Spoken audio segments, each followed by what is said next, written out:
Pozdravljeni, upam, da ste pripravljeni na Jezusove besede, ki jih bomo danes pogledali. Prav nobena beseda, ki je zapisana v Svetem pismu, ni zapisana pomotom ali brez pomena. Pozorno poslušajmo, kaj Jezus danes pravi.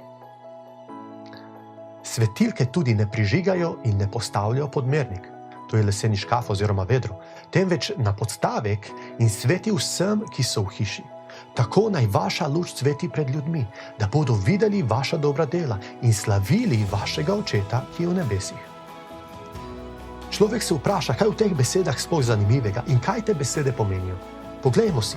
Človekova svetilka je zaradi greha ugasnila in začel se oddaljevati od Boga, ker ni več odražal tega, za kar je bil ustvarjen.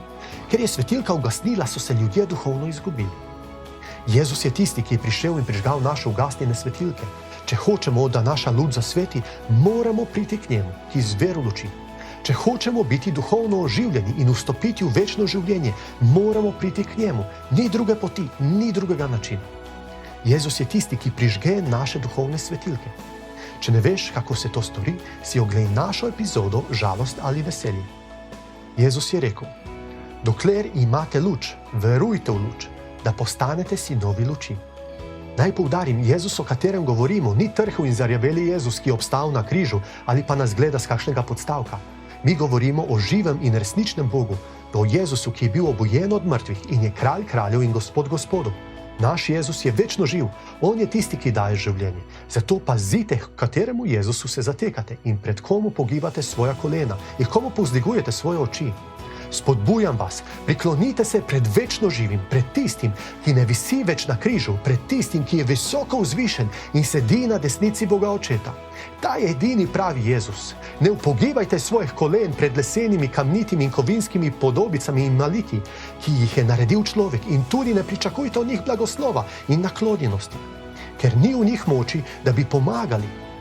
Te stvari se gnusijo Bogu. Pismo Efežanom pravi: čeprav smo bili zaradi prestopkov mrtvi, skupaj s Kristusom oživil, po milosti ste bili namreč odrešeni. Bili smo mrtvi zaradi svojih grehov in prestopkov. Ko smo prišli k Jezusu, nas je po svoji milosti očistil vse nesnage, ki je bila na nas. Ni nas samo poboljšal in naredil malce bolj pridni.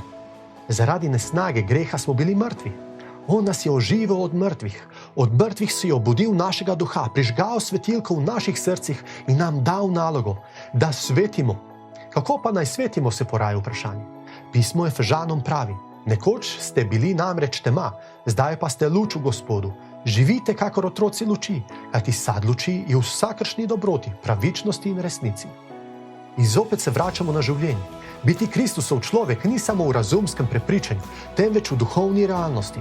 Ko je človek Kristusov in Božji sveti duh prebiva v njem, tak človek ne prepušča svojemu razumu, da bi vodil njegovo življenje, temveč Božjemu svetemu duhu, ki je veliko pametnejši od človeškega razuma. Naš razum je sicer dober služabnik, ampak slab gospodar. Kajti le Božji sveti duh nas lahko usposobi in da moč, da resnično živimo to, kar je učil Jezus. Odgovorite si lahko na tole vprašanje. V kakšnem kraju bi raje živeli? Tam, kjer se ljudje sovražijo, prepirajo, kradejo, lažejo, varajo drug drugega?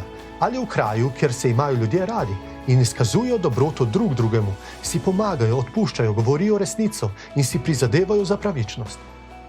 Verjamem, da ste se odločili za dobri kraj, kjer se imajo ljudje radi in se spoštujejo.